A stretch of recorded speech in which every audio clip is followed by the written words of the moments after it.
Հանրապետությունում հարգելի պարոն նախարար ժողովրդավարական ինստիտուտները շարունակաբար զարգանում են եւ մեծ հարգանքի են արժանի երբեմն այդ ինստիտուտները կամ դրա պտուղները ոչ այնքան հաճելի են ականջի համար իմ համար եւս եւ ես ինքս կարող եմ երբեմն միանալ առանձին լրագրողների դեպքում ձեր գնահատականին որ այդ գործունեությունը ավելի շատ նմանվում է քաղաքական գործունեության քան լրագրության բայց ստիպված ենք պատասխանել ձեր հարցերի եւ ես էլ չեմ խուսափի ձեր հարցից իրականում ձեր հարցի պատասխանը ինձ ուղղված մասի համենայն դեպս բավական պարզ է եւ ակնհայտ հայ ժողովուրդը իր լրջագույն ավանդն է ունեցել երկրորդ համաշխարհային պատերազմում ֆաշիզմի դեմ հաղթանակի գործում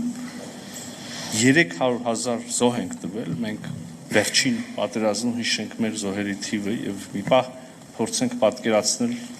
սարսափելի ծավալները մենք 300,000 զոհ ենք ունեցել ֆաշիզմի, նացիզմի դեմ ուրեմն պայքարի գործում եւ հրաժարվել այս ներդրումից եւ չհարգել այդ մարդկանց հիշատակը եւ չնշել հաղթանակը կարծում եմ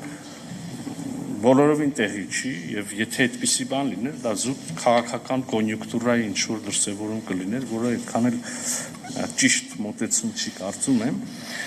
ինչ վերաբերում է ջերմ հյուրընկալմանը ես չեմ պատկերացնում որևէ հյուրընկալության այլ կերպ մենք մեր բոլոր գործընկերներին առնվազն որպես տանտեր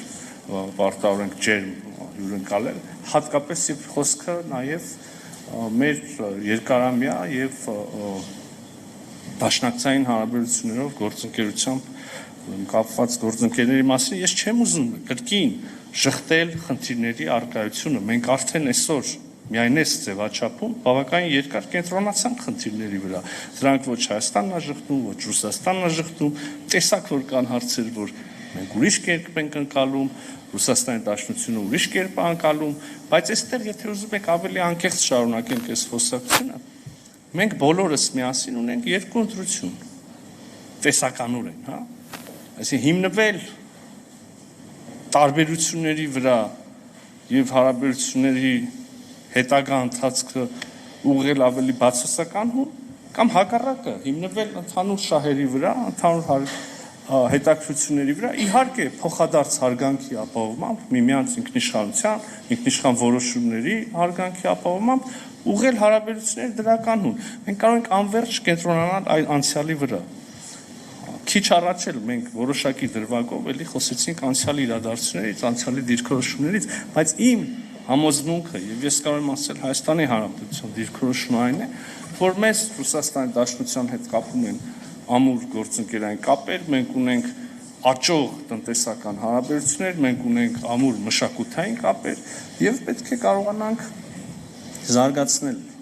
մեր հարաբերությունները հիմնվելով այս դրական ուրեմն ընկալումների, ընդհանուր դրական ընկալումների, դրական ձեռքբերումների վրա այսքանը թերևս մենք ժամանակ ունենք էլի բայց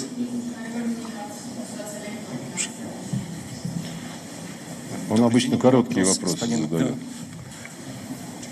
Вячеслав обычно короткие вопросы задает. Тут не совсем короткие, чуть подлиннее. 3 предложения.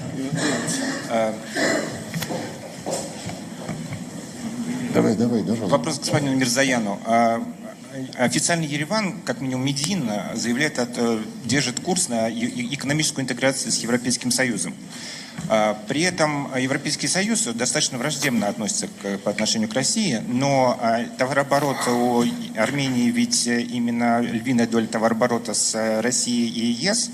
Как Армения собирается совмещать членство в ЕАЭС с интеграцией с Европейским Союзом? Спасибо большое. Это короткий. Ես կփորձեմ հիմա կոմպենսացնել մեր ողջ ծախսած ժամանակ եւ առնվազն պատասխանս կլինի շատ կարճ, բայց ոչ ուրեմն պակաս հարգանքի պատճառով լրագրողի կամ հարցի նկատմամբ, այլ որովհետև այդ հարցի պատասխանը իրականում շատ կարճ է։ Հայաստանի Հանրապետությունը Եվրոպական միության անդամակցության հայտ չի ներկայացրել, այդ ուղղությամբ բանակցություններ չեն վարվում եւ ըստ այդմ հարցը, որը կարող է ծագել այդպիսի զարգացումների պարագայում, տեղին չի եւ չեմ կարող այդ սցենարի վերաբերյալ դատողություն հայտնել։ Շնորհակալություն։